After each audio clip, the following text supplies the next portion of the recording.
Hi, welcome back. So guys, ఈ రోజు సెషన్లో మనము డేటా టైప్స్ గురించి అయితే చూద్దాము. సో దీనికోసం నేను ఏం చేస్తున్నాను అంటే ఫోర్త్ స్క్రిప్ట్ డాట్ జేఎస్ అని ఒక కొత్త ఫైల్ని అయితే నేను క్రియేట్ చేశాను. Okay. So basically first and foremost thing మనకి డేటా టైప్ అంటే ఏంటో తెలియాలి, right? So data type represents the type of data that should be stored inside a variable. ఒక వేరియబుల్లో నువ్వు ఏ డేటాని స్టోర్ చేస్తున్నావు అని చెప్పేది ఒక డేటా టైప్ అవుతుంది అనమాట. So here let me add a comment basically. So data type ఏం చెప్తుంది? Data type represents the type of data that we are going to store in a variable. So Surendra, ఏంటి దీని గురించి, టైప్ గురించి కొంచెం క్లియర్గా అర్థమయ్యేలా చెప్పు అంటే, ఐడియల్ కాన్సెప్ట్ అయితే ఏం లేదండి. సింపుల్గా చెప్పాలి అంటే, ఇప్పుడు ఆ, ఒక సింపుల్ వేలో చూసుకోవాలి అంటే కన్సిడర్ అవర్ మొబైల్ ఫోన్. ఇప్పుడు ఈ మొబైల్ ఫోన్లో నేను 3 ఆపరేషన్స్ చేస్తానండి. సో ఫస్ట్ ఆపరేషన్, సేవింగ్ ఏ కాంటాక్ట్. ఓకేనా? Second operation, saving A video. Okay. So second operation saving a note, or else third operation saving a note. Okay, చిన్న word document కింద రాసుకుంది. ఒక కాంటాక్ట్ని నువ్వు సేవ్ చేయాలి అంటే దానికి ఇచ్చే అలకేట్ అయ్యే memory 5 KB of memory allocate చేసింది అనుకో. నువ్వు ఒక నోట్ని స్టోర్ చేయాలి అనుకుంటే మేబీ 25 KB ఆఫ్ అ మెమరీని అలకేట్ చేసింది అనుకో. అదే నువ్వు ఒక వీడియోని స్టోర్ చేయాలి అంటే 5 MB ఆఫ్ అ మెమరీని అలకేట్ చేస్తుంది. అంటే ఇక్కడ నీకు ఏమవుతుంది? ఏ టైప్ ఆఫ్ యాక్షన్ అయితే నువ్వు పర్ఫామ్ చేస్తున్నావో దానికి అసోసియేట్ అయిన మెమరీ అన్నది చేంజ్ అవుతూ ఉంటుంది. The similar way data type కూడా దాని యొక్క అల్టిమేట్ ఆబ్జెక్టివ్ అదే. నువ్వు స్టోర్ చేసే డేటాకి తగ్గట్టుగా దానికి అసోసియేట్ అయ్యే మెమరీని అది చేంజ్ చేసుకుంటా ఉంటుంది. ఇప్పుడు మనకి ఈ జావా స్క్రిప్ట్లో 2 మోస్ట్ ఇంపార్టెంట్ డేటా టైప్స్ ఉన్నాయండి. ద ఫస్ట్ వన్ వచ్చేసరికి ప్రిమిటివ్ డేటా టైప్స్. సెకండ్ వచ్చేసరికి అండి రెఫరెన్స్ డేటా టైప్స్ అండి. ఓకే. ఒకటి ప్రిమిటివ్ డేటా టైప్స్, రెండోది రెఫరెన్స్ డేటా టైప్స్ అండి. సో ప్రిమిటివ్ డేటా టైప్స్లోకి వచ్చేసరికి ఒక కీ థింగ్ ఏంది అంటే కనుక 1 value at a time we can store చేయొచ్చు. వేర్ యాజ్ రెఫరెన్స్లోకి వచ్చేసరికి multiple values at a time we can store into them. Okay. ప్రిమిటివ్లోకి వచ్చేసరికి ఒక్క వాల్యూని మాత్రమే నువ్వు స్టోర్ చేయగలవు. రెఫరెన్స్లోకి వచ్చేసరికి మల్టిపుల్ వాల్యూస్ని నువ్వు స్టోర్ చేయగలవు. బాగానే ఉంది. ఈ ప్రిమిటివ్ ఈ రోజు సెషన్లో మనం మొత్తం చూడబోయేది ఈ ప్రిమిటివ్ చూస్తామన్నమాట. ఈ ప్రిమిటివ్లో number, okay, string, okay, number, string, boolean. Next దాని తర్వాత నా కోపైలట్ ఆల్రెడీ సజెషన్స్ ఇస్తుంది ఇక్కడ చూస్తే, నల్, అన్డిఫైన్డ్. ఓకేనా? So number, boolean, string, null and as well as undefined. ఏంటివి ఒక్కొక్క దాని యొక్క సిగ్నిఫికెన్స్ అయితే చూద్దామండి. సో జనరల్గా స్ట్రింగ్ అండి. సో స్ట్రింగ్ వచ్చేసరికి ఏంటి అంటే group of characters represented in a single quote or a double quote. So నీ యొక్క క్యారెక్టర్స్ ఏదైనా సరే ఒక సింగిల్ కోట్లో కానీ ఒక డబల్ కోట్లో కానీ నువ్వు రిప్రజెంట్ చేస్తే కనుక దానిని మనం స్ట్రింగ్ అంటాం. ఇంతకు ముంగటి సెషన్లో మీకు గుర్తుంటే ఎంప్లాయీ నేమ్ మనం డిఫైన్ చేస్తాం కదా. నేమ్ అది డబల్ కోట్లో ఇచ్చాం. So right the it self is a string.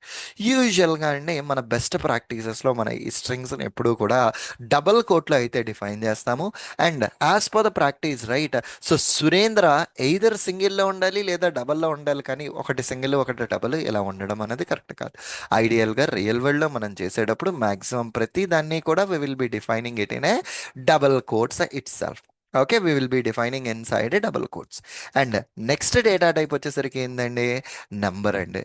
So ఈ నెంబర్లో you can store a number or a floating number also. So ఈ నెంబర్ టైప్లో నువ్వు నెంబర్ని and as well as a floating టైప్ని రెండిటిని కూడా డిఫైన్ చేస్తాం. అంటే 3, 3.4 ఆర్ 123.5 ఇలా ఏ దాన్నైనా సరే you will be defining it in this particular number అండి. ఓకే. నెక్స్ట్ దాని తర్వాత బులియన్ అండి.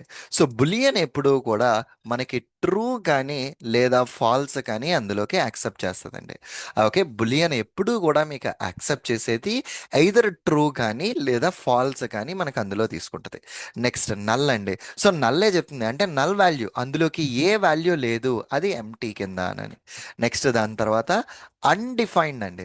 సో బేసికలీ అన్డిఫైన్డ్ అంటే దాని యొక్క మీనింగ్ ఏంది అంటే నువ్వు డిఫైన్ చేసే వేరియబుల్ని దానికి ఏ కైండ్ ఆఫ్ అ వాల్యూని నువ్వు అసోసియేట్ చేయలేదు, ఇంకా నువ్వు డిక్లేర్ చేసావు జస్ట్ అంతే, దానికి నువ్వు ఏ కైండ్ ఆఫ్ అ వాల్యూని నువ్వు అసోసియేట్ చేయలేదు అని దాని యొక్క మీనింగ్ అండి.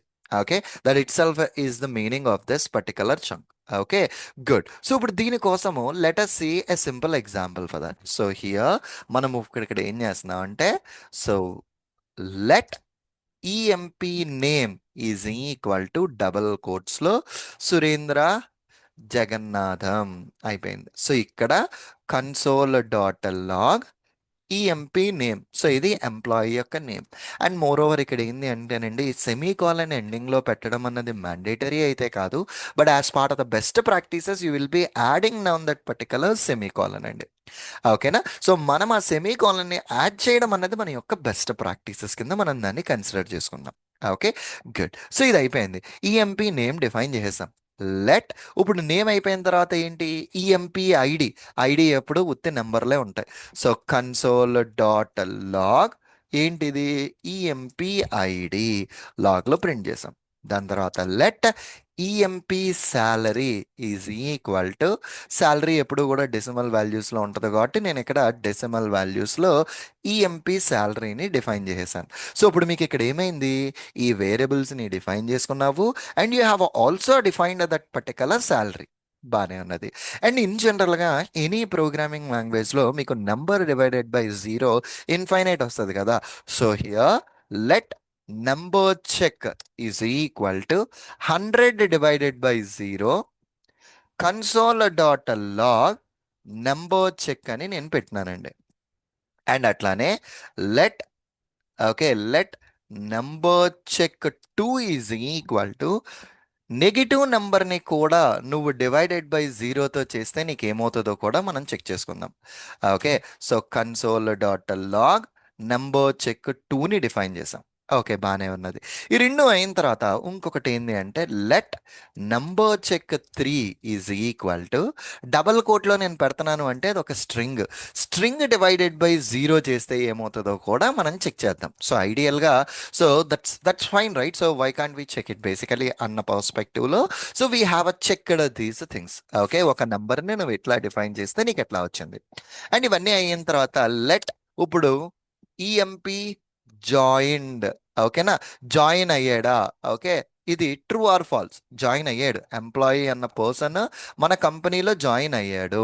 సో ఓకే, ఈఎంపీ జాయిన్ అన్నది మనం చెక్ చేసుకున్నాం. అండ్ నెక్స్ట్ దాని తర్వాత let EMP resigned. Okay, resign అని చెప్పేసన్నాని నేను దానికి ఏ రకమైన వాల్యూని అసైన్ చేయట్లేదండి. ఓకేనా, ఏ రకమైన వాల్యూని కూడా ఈఎంపీ రిజైన్డ్కి నేను అసైన్ చేయట్లేదు. And at the same way EMP designation, ఓకేనా, ఎంప్లాయీ యొక్క డెసిగ్నేషన్ నేను ఏం ఇవ్వలేదు కన్సోల్ డాట్లో. సో మీరు ఇక్కడ అడగచ్చు, సురేంద్ర నువ్వు టైప్ చేయకుండానే ఏంటి ఆ లైన్ ప్రీపాపులేట్ అవుతుంది అంటే, మనం గిట్హబ్ కోపైలట్ ఇంత ముందర ఇన్స్టాల్ చేసాము. ఆ గిట్హబ్ కోపైలట్ వల్ల మనకి ఈ కోడ్లోంచి సజెషన్స్ వస్తున్నాయి. సజెషన్ యాక్సెప్ట్ చేయాలి అంటే ట్యాబ్ కొట్టాలి, నాకు ఆ సజెషన్ వద్దు నేను సొంతంగా కోడ్ రాసుకోవాలి అంటే కనుక ఎస్కేప్ కొట్టాలి. ఓకేనా, పర్ఫెక్ట్లీ ఆల్ రైట్. సో ఇక్కడ దాకా మనం వీటిని అన్నిటిని అయితే మనం డిఫైన్ చేసాము. సో మనం ఈ కన్సోల్ డాట్ లాగ్ కూడా వాడాం. Right, let me save this program. ఈ ప్రోగ్రామ్ మొత్తాన్ని సేవ్ చేసి play this one and check it out. Basically ఇక్కడ మీరు అబ్జర్వ్ చేస్తే ఫస్ట్ నుంచి వచ్చిన ఇన్ఫర్మేషన్ అంతా ఇక్కడ ఉన్నది మనది ఇదిగో ఈ కిందకి వెళ్తుంది. సో దీన్ని క్లియర్గా ఉండడం కోసం నా స్క్రిప్ట్ ఎగ్జిక్యూషన్ అయిపోయిన తర్వాత ఇక్కడ ఈ క్లియర్ బటన్ ఉన్నది. సో నేను ఎప్పుడైతే ఈ క్లియర్ బటన్ని నేను క్లిక్ చేశానో ఇందులో ఉన్నది మొత్తం అంతా క్లియర్ అయిపోతుంది. So now when I run this particular program this time, ఇదిగో మొత్తం వాల్యూస్ అన్ని ప్రింట్ అయినాయి. ఇక్కడ చూస్తే కనుక అండి నెంబర్ డివైడెడ్ బై జీరో మీరు ఇస్తే కనుక అది ఇన్ఫైనైట్ అయితే వచ్చింది. సో నువ్వు ఎప్పుడైతే నెంబర్ డివైడెడ్ బై జీరో ఇచ్చి నువ్వు దాన్ని రన్ చేసావో, విచ్ ఈజ్ ఎ పాజిటివ్ నెంబర్ని నువ్వు డివైడెడ్ బై జీరో చేస్తే ఇన్ఫినైట్, నెగిటివ్ నెంబర్ని డివైడ్ చేస్తే నెగిటివ్ ఇన్ఫైనైట్ వచ్చింది. అండ్ ఏబిసిని నువ్వు డివైడెడ్ బై జీరో చేస్తే NaN which is not a number అన్నది నాకు ఇక్కడ కన్సోల్లోకి రిట్రీవ్ అయిందండి. ఓకే, సో నాకు ఇక్కడ ఈ కన్సోల్లోకి నాట్ ఏ నెంబర్ అన్నది నాకు ఇక్కడ రిట్రీవ్ అయింది. Okay, perfectly all right, good enough, done the deal. And ఇక్కడతో ఇది అయిన తర్వాత కన్సోల్లోకి నాట్ ఏ నెంబర్ అయిన తర్వాత, సో ఇదిగో చూడండి, ఎంప్లాయీ రిజైన్డ్, నేను దానికి ఏ రకమైన వాల్యూ అసైన్ చేయలేదు, హెన్స్ అన్డిఫైన్డ్ అన్నది నాకు ఇక్కడికి వచ్చింది, నువ్వు దాన్ని అసలు డిఫైనే చేయలేదు అన్న పాయింట్ నాకు ఇక్కడ కన్సోల్లోకి వచ్చిందండి. Okay, good enough. Perfectly all right. Good. So this is the way how exactly we can create a particular program and how exactly we can handle it.